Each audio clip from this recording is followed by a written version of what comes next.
아버지 하나님, 주님을 만난 영생을 누리는 사마리아 여인을 봅니다.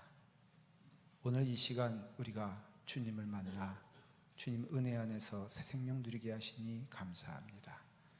하나님께서 말씀하실 때 그 말씀을 청종하게 하시며 또한 마음 가운데 새기게 하시며 또 순종하는 은혜를 허락하여 주시옵소서.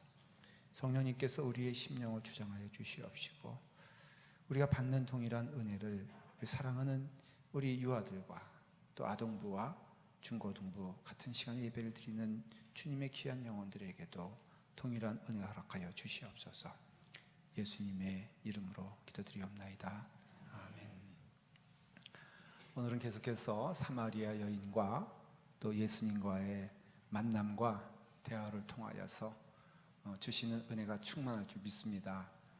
우리 주님께서는 사마리아 여인을 만나는데요, 이 만남은 의도적인 거였어요. 우리의 만남은 우연이 아니라 그랬잖아요. 우리가 다 주님 은혜 안에서 만나게 하실 분을 만나셨다. 이게 성경의 진리입니다. 그래서 우리가 만난 거예요. 예수님께서는 사마리아 여인을 만나기 위하여 이 야곱의 운물에 서 계신 것입니다. 예수님은 성경에 보면 4장 1절에 예루살렘을 떠나서 갈릴리로 가시는 것이 목적이었어요. 그래서 예수님께서는 선택할 수 있는 길이 3개다 말씀을 드렸습니다. 한번 물어볼까요? 복습을 하면 우리 교인들은 긴장하잖아요. 예루살렘에서 갈릴리로 가는 3가지 길이 어디입니까? 예, 감사합니다. 해변길, 또 요단강 건너가는 길, 천국 가는 길을 말하는 게 아니에요. 요단강 건너가 다시 올 거니까는. 그래서 해변길은 예루살렘 중심으로 서쪽의 해변길을 말하는 거고, 1번 프리웨이라고, 1번 하이웨이라고 하면 딱 좋습니다. 그 다음에 이제 내륙 깊숙이 가는 그 5번 길이 있지 않습니까? 샌프란시스코. 그게 바로 요단강 건너갔다가 다시 요단강으로 돌아오는 갈릴리로 가는 길이에요. 그리고 이제 직선으로 쫙 올라가면 돼.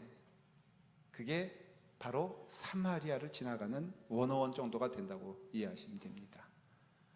그러니까 제일 빠른 길은 직선으로 올라가는 길인데, 이스라엘 사람들이 결코 가지 않는 길이 이 직선의 길이란 건 사마리아 땅은 저주받은 땅이기 때문입니다.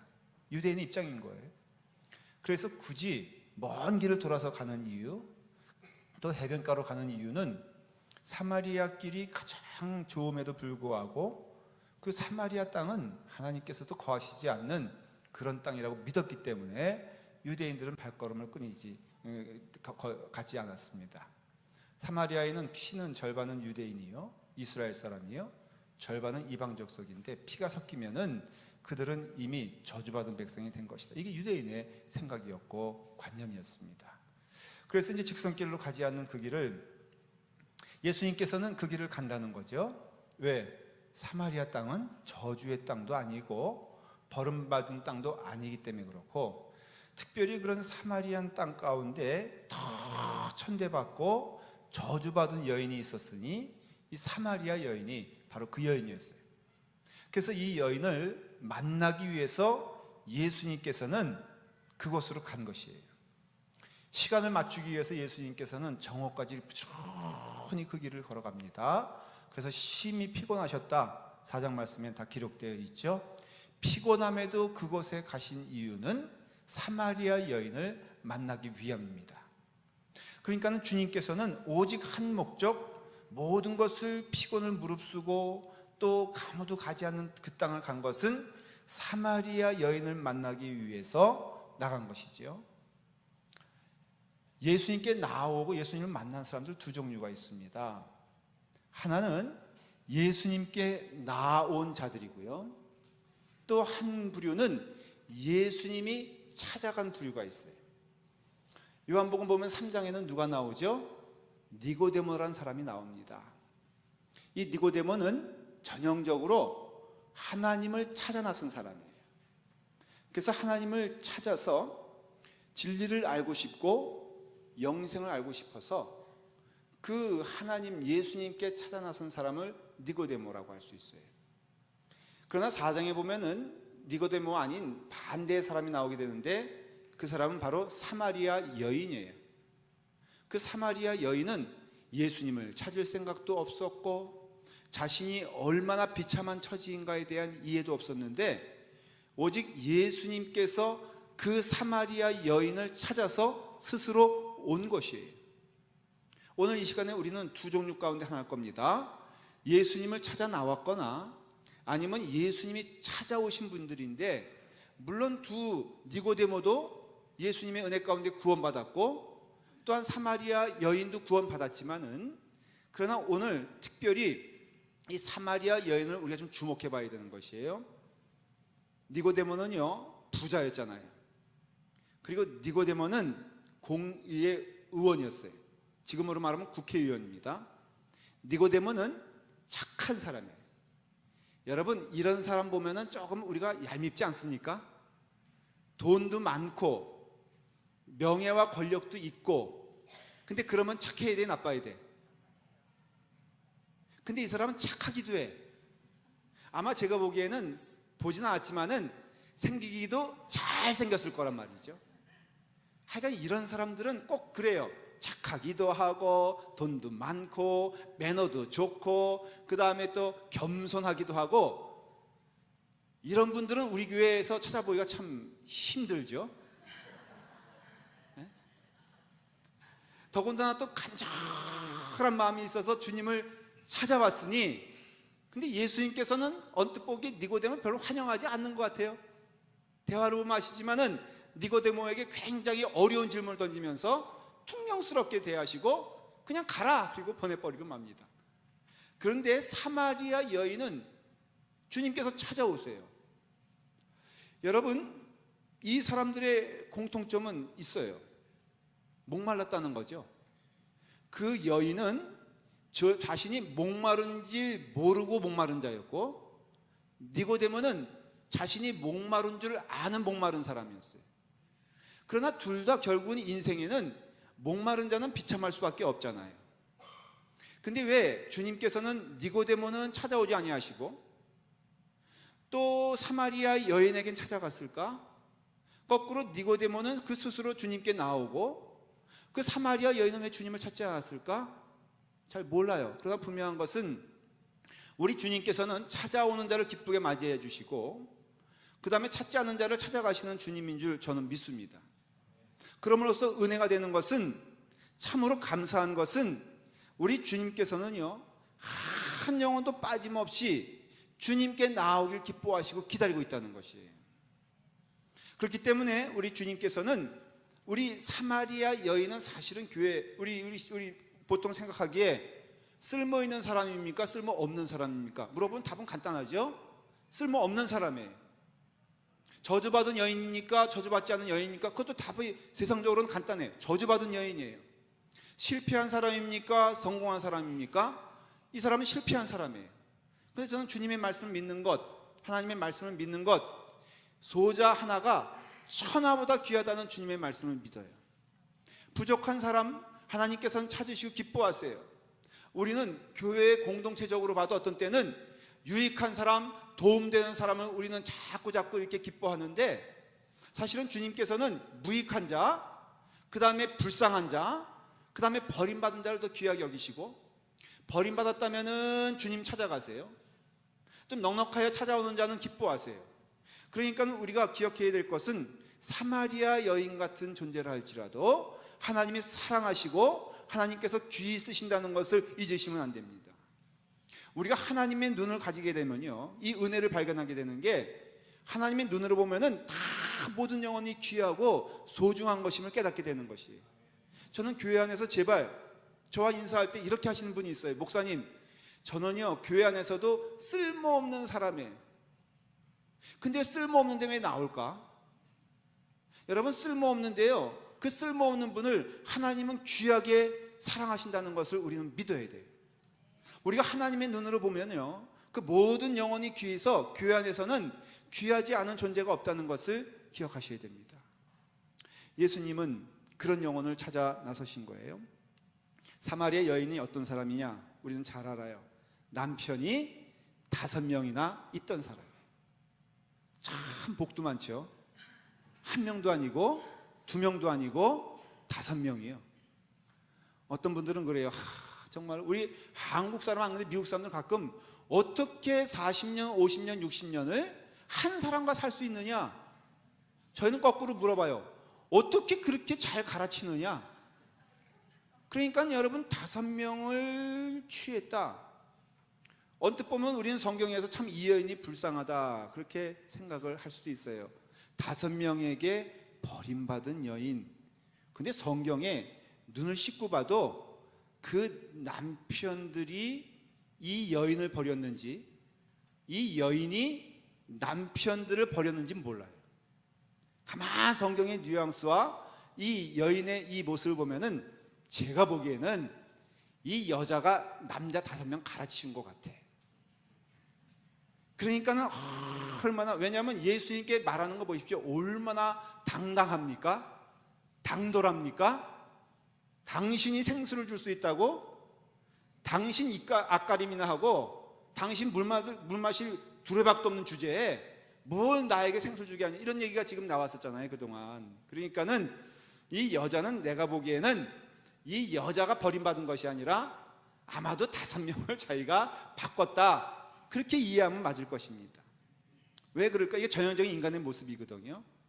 인간이 타락됐을 때 가장 보여지는 행태가 무엇이냐면은 나 외에는 다 수단이라는 것이에요.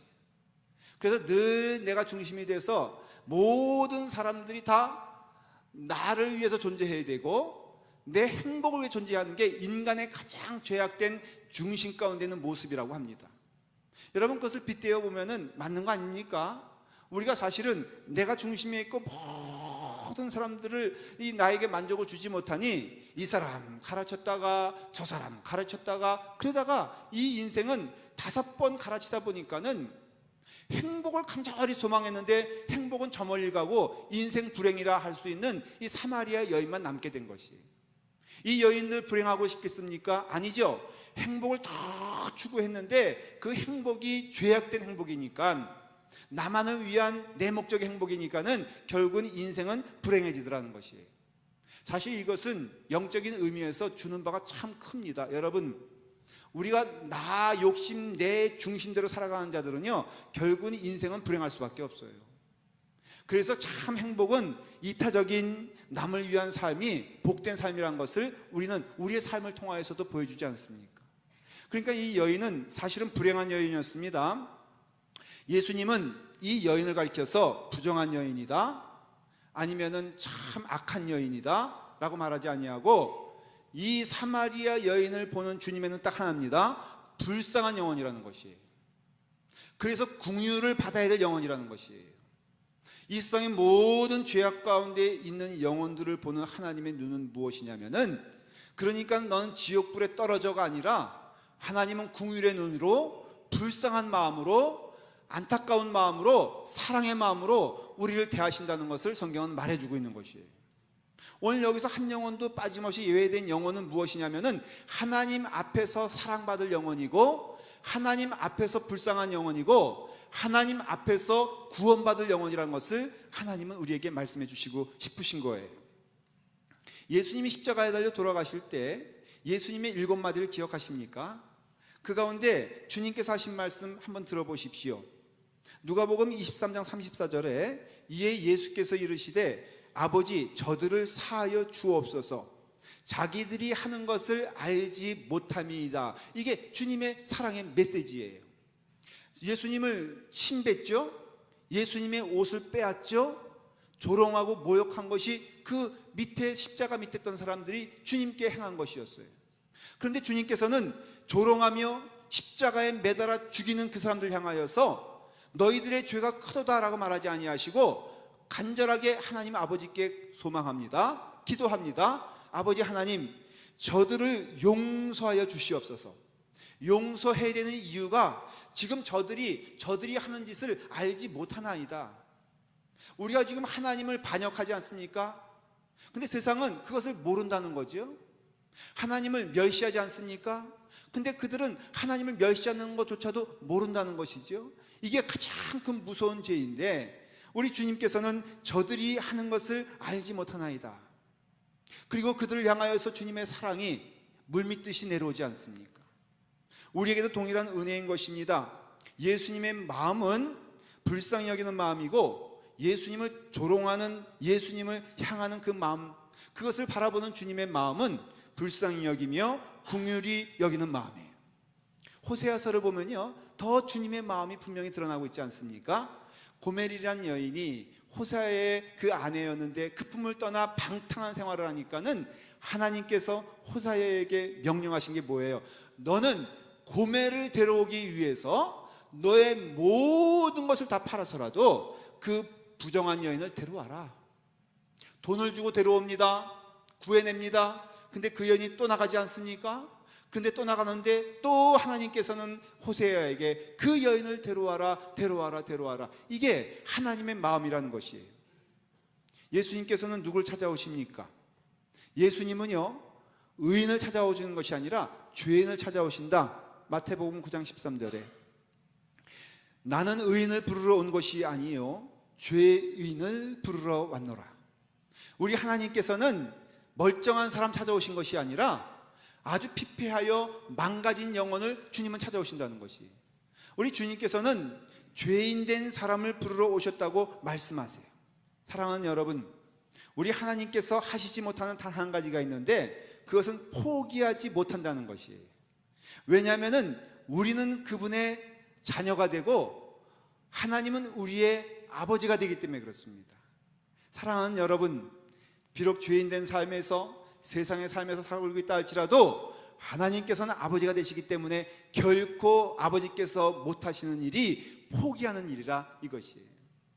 제가 어릴 때 고등학교가 아니고 초등학교, 국민학교 때 제가 선생님이 늘 저를 교무실에 부르셨어요. 그래가지고 도민아 여기 좀 청소해라 하면은 제가 빗자루 들고 교무실을 다 청소하는 사람이었어요. 여러분, 교무실을 청소할 정도니 제 위치가 어느 정도인지 아시겠죠? 아무나 들어가는 곳이 아니에요. 근데 들어갔는데 한 번은 아이들 다 보내고 저를 청소시키는 거예요. 숙제 안 해왔다고.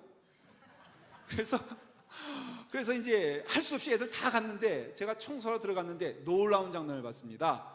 거기 한 학부모님이, 아버님이 와 계시는데 선생님은 앉아 계시고 학부모는 서 있는데 분위기가 이상해요. 가만 보니까는 아버지가 갑자기 그 선생님의 발 아래 무릎을 꿇더니 그 선생님의 발을 부여잡는 거예요. 그러면서 선생님 한 번만 용서해 주세요. 선생님 한 번만 기회를 주세요.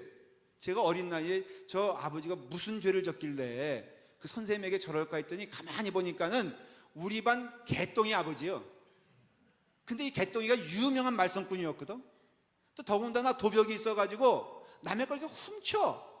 그러니까 내가 눈치 보니까는 이제 마지막 그 아버님을 불러놓고선 이제 이 아이는 안 되겠으니까 퇴학해야 되겠습니다 라고 이제 선고하는 그 시간인데 그 아버지는 멀쩡하신 분이 그 체면이고 뭐고 다 벗어던지고 그 선생님에게 바지가랑을 붙잡고선 선생님 한 번만 용서해 주세요. 닭똥 같은 눈물을 흘리는데요. 내가 너무 신기해서 또 그 앞에 가서 봤다는 거 아닙니까? 근데 제가 보던 말든 있던 말든 아버지가 되니까요 자식을 포기할 수가 없더라고요. 자식 포기하는 부모가 제일 큰 죄인 거 아십니까? 하나님께서는 우리의 아버지가 되십니다. 그래서 아버지가 되시기 때문에 이 여인을 포기할 수가 없었던 거예요. 이 여인이 조롱을 하던 또한 멸시를 하던 주님을 향한 모욕을 주던 주님께서는 딱 한마디예요. 아직 네가 모르기 때문이다. 아직 네가 깨닫지 못하기 때문이다. 나는 너를 정죄하러 온 것이 아니라 너를 구원시키고 너를 사랑하기 때문에 온 것이다고 우리 주님께서는 말씀하세요. 저는 이 말씀이 오늘 이 시간에 성령님을 통하여서 우리 모두에게 임하시는 줄 믿으시길 바랍니다. 아니 60억이 넘는데 하나님은 나를 주목해 보실까? 성경은 분명히 나를 주목하여 본다고. 이거는 단수예요. 주님께서는 오늘 이 시간에 나 김도민을 보고 있다고 주님은 말씀하세요. 아니 어떻게 그 일이 가능할까? 하나님은 가능하세요. 하나님이니까 그렇게 하실 수 있는 거예요.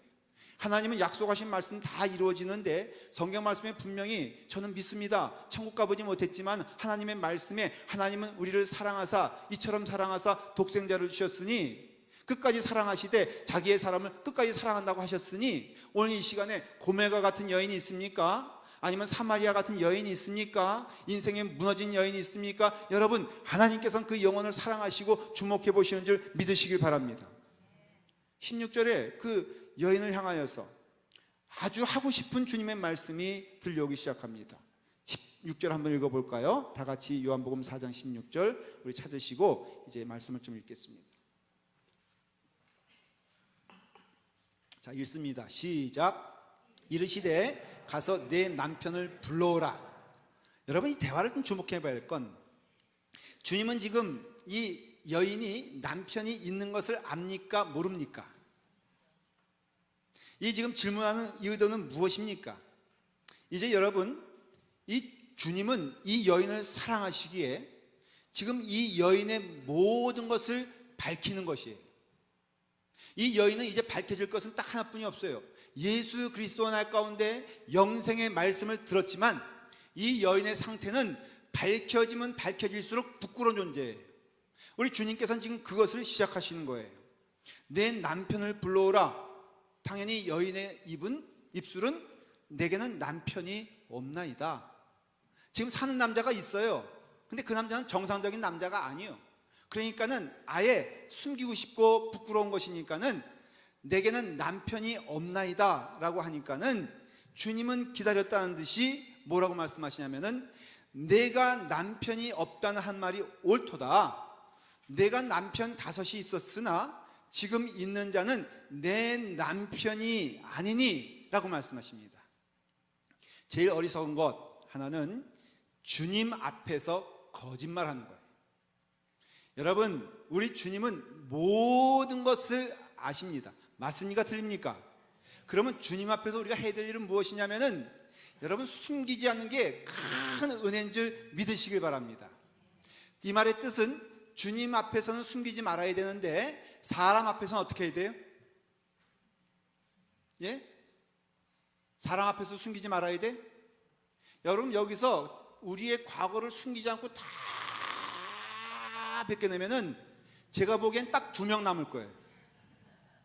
그래서 제가 권면을 합니다. 사람들 앞에서는 절대로 자기의 과거를 말씀하지 마십시오. 남편이 물어봐요. 여보, 내가 당신 사랑하는데 내 첫사랑 맞아? 사랑은 여러분, 아내와 남편에 대해서 결혼할 쯤에는요, 첫사랑과 결혼하는 경우는 거의 없습니다. 그러니까는 물으려고도 하지 말고 알려고도 하지 않는 게 진리인 것입니다. 그러니까는 저한테도 목사님, 저에게 좀 이렇게 좀 제가 상담하면서 저한테 그래요. 저의 과거를 좀 제가 말씀드리고 싶습니다. 그러면 제가 이렇게 권면합니다. 집사님, 저에게 과거를 말씀하지 마세요. 저는요, 집사님의 과거를 아는 순간 저는 감당할 수 없는 무거움에 제가 제 명에 못 삽니다. 집사님 그 과거를 알고 제가 얼마나 그걸 얘기하고 싶어가지고 다른 사람들에게 얼마나 하고 싶겠습니까? 그러니까 그런 괴로움과 그런 무거움을 주지 마시고 어떤 과거가 있어도 저는 묻지도 않을 테니까는 묻지도 말고 물으려고도 하지 말고 알려고도 하지 마십시오. 왜? 아는 순간 그것을 감당할 수 있는 사람은 거의 없다는 것이에요. 오직 누가 알아야 돼요? 하나님 아셔야 돼요. 그래서 제가 그런 분이 오면 이렇게 권면합니다. 집사님, 제가 고민은 같이 기도하겠습니다. 그런데 내용을 말씀하실 때도 제가 감당할 정도만 말씀하시고 감당하지 못할 것은 그저 눈치만 주시면 제가 이분이 이런 분이었구나 라는 것 제가 안다는 거예요. 그 콜로라도 스프링스의 한미연합감리교회 한동수 목사님이 이런 말씀을 하셨어요. 그 교회는 그룹이 몇 군데 있는데 가장 원조 그룹이 뭐냐면은 인터내셔널 메리지 하신 분들이에요. 그래가지고 이분들은 주로 이제 호칭도 왕언니, 새끼언니 뭐 이렇습니다. 근데 이분들은 한번 싸움 붙으면요, 여러분들이 생각하는 그런 게 아니에요. 성가대에서 갑자기 성가하다가 머리끄댕이 붙잡혀가지고 끌려나가고 뭐 이런 교회예요. 이런 분들이 원조 그룹이에요. 근데 그분들이 성실하게 믿음 생활하는데 이 목사님의 철칙이 있어요. 옛날에 뭐 하셨어요? 어떤 일을 하셨어요? 거기에는요, 과학자도 교인으로 등록합니다. 그런 분들만 있는 게 아니에요. 그런데 참 은혜롭게 잘 교회 가는 것은 과거를 묻지 마세요. 그러니까 예수님은 과거를 물어보시잖아요. 이유는 무엇일까? 예수님만 물으실 수 있는 거예요. 예수님은요, 너는 남편이 없다. 내 하는 말이 옳도다. 너는 없을 뿐 아니라 너에게 있어서 5명의 남편들은 사실은 정말 보기에 아름답지 않은 그런 결과를 가져오지 않았느냐. 네가 남편 5이 되기까지 너의 삶은 어땠느냐라고 물어보시는 거예요. 여러분, 그때 그 주님께서 그 여인에게 물어보신 이유는 딱 하나예요. 회개하여 주님의 은혜의 충만함에 거하라는 것입니다. 사람에게 우리의 과거를 말할 필요는 없지만은, 사람에게 회개할 건 없지만은, 우리 주님 앞에 구원의 첫 번째 축복은 무엇이냐면은 회개할 수 있는 은혜와 축복을 주신 것을 믿으시길 바랍니다. 여러분, 은혜의 큰 첫 번째 증거가 무엇이에요? 회개할 수 있는 은혜, 자복할 수 있는 축복, 가슴을 두들기면서 통회할 수 있는 은총을 주신 것, 하나님께 감사하시길 바랍니다. 누가복음 5장 31절, 32절, 우리 수고스럽지만 한 장 찾길 바랍니다. 누가복음 5장 32절입니다.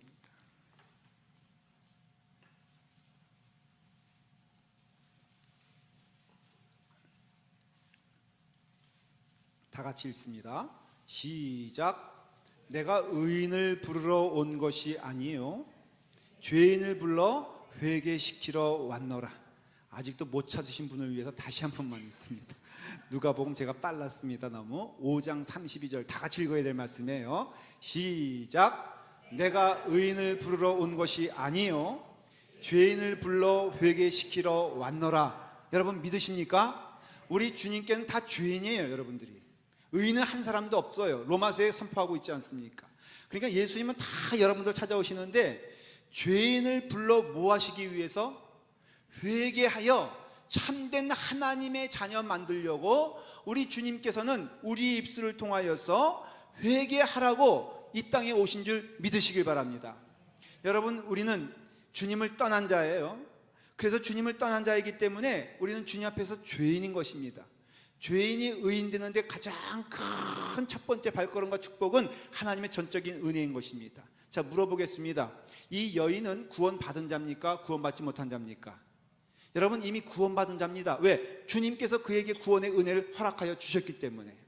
사실 우리가 죄를 고백하기 전에 하나님의 은혜 안에 거한다는 것 자체가 구원의 반열 안에 낀 것이고 구원의 길에 임한다는 것이거든요. 그러나 구원의 길에 들어선 자에게 우리가 고백해야 될 것이 무엇이냐면은 죄를 자복하고 회개하는 내 모든 것의 무거운 짐을 내려놓는 귀한 축복의 길이 하나님이 허락하시는 은혜의 첫 번째 길이라는 것이에요. 베드로를 주님께서 부르셨습니다. 그에게 뭐를 요구하십니까? 아무것도 요구하지 않습니다. 그러면서 깊은 곳에 가서 그물을 내어 던져라. 그러면 네가 구원의 열매를 맺게 될 것이다. 그 뜻이거든요. 그래서 베드로가 그 깊은 곳에 가서 그물을 내리니까는 그물이 찢어질 정도의 엄청난 물고기가 잡혔을 때 베드로가 한 첫 번째 말이 무엇인지 기억하십니까? 죄인을 떠나시옵소서. 나를 떠나시옵소서. 내가 죄인이나이다. 무슨 베드로가 예수님께 뭘 했어요? 아니요, 마음 가운데에는 예수님을 믿지 않았죠. 예수님을 신뢰하지 않았습니다. 여러분, 근본적인 죄는 그것입니다. 하나님을 믿지 아니하고 하나님을 인정하지 아니하고 하나님께 나아가지 않는 것이 죄인 것입니다. 그렇기 때문에 베드로는 고백합니다. 내가 나를 떠나서서 내가 죄인인 것을 내가 고백할 수밖에 없습니다. 그러한 고백이 있게 되었을 때 여러분, 그 삶 가운데 예수님의 구원과 은혜가 임했다는 것을 성경을 통해서 우리는 압니다. 여러분, 이 사마리아 여인을 통하여서 주님께서 원하시는 길은 무엇입니까? 바로 회개하여 구원의 충만함에 이르는 은혜 가운데 거하는 주님의 사람이 되기를 원하시고 계시다는 것입니다. 저는 이 말씀을 힘입어 여러분들에게 말씀을 드립니다. 하나님께 정직한 자가 되십시오. 하나님 앞에 깨끗한 자가 되기를 간절히 축원을 드립니다. 만일 오늘이라도 우리가 주님을 믿는다고 하면서 내 안에 숨기고 싶은 거 있지 않습니까? 과거를 하나님은 보시길 원하시고 들으시길 원하시고 과거에서 새 생명을 얻어 주의 길을 힘써 가기를 원하시는 주님의 음성이 우리 가운데 임한다는 것이에요. 여러분, 믿음 생활 힘차게 하는 비결은 무엇이냐면은 주님 안에서 온전히 한 몸이 되는 것입니다. 이미 주님께서는 우리에게 구원을 온전히 허락하시고 충만히 허락하여 주신 것을 믿습니다.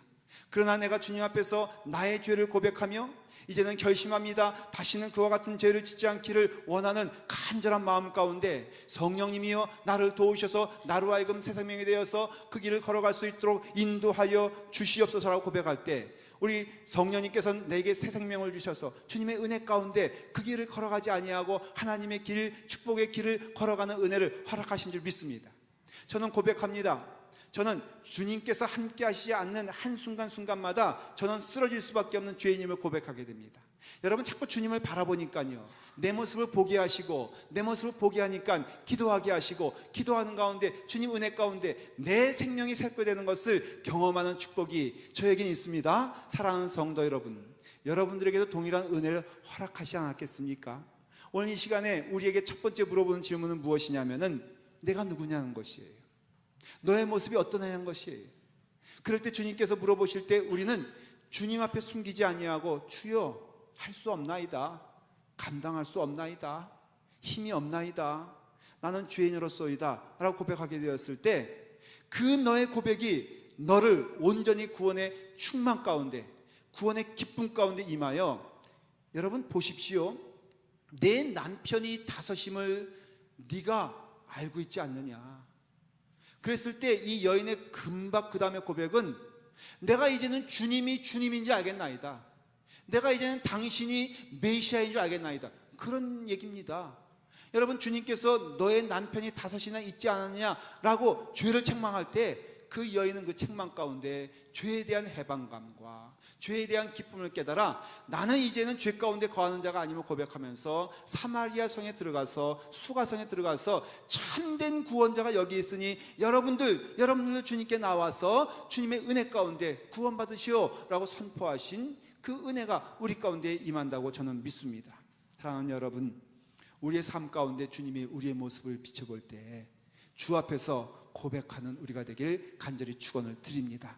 밝은 거울을 봤을 때 뚜렷이 나타나는 내 검은 모습을 보게 되었을 때 그것은 저주가 아니요, 그것은 책망이 아니요, 하나님께서 우리를 살리신 길이니 여러분들의 삶 가운데 회개하여 구원의 충만에 이르게 하시고 회개하여 주님께 나아가는 주의 백성 되어서 온전히 주의 백성으로서 충만한 삶 사시기를 간절히 축원해 드립니다. 기도하겠습니다.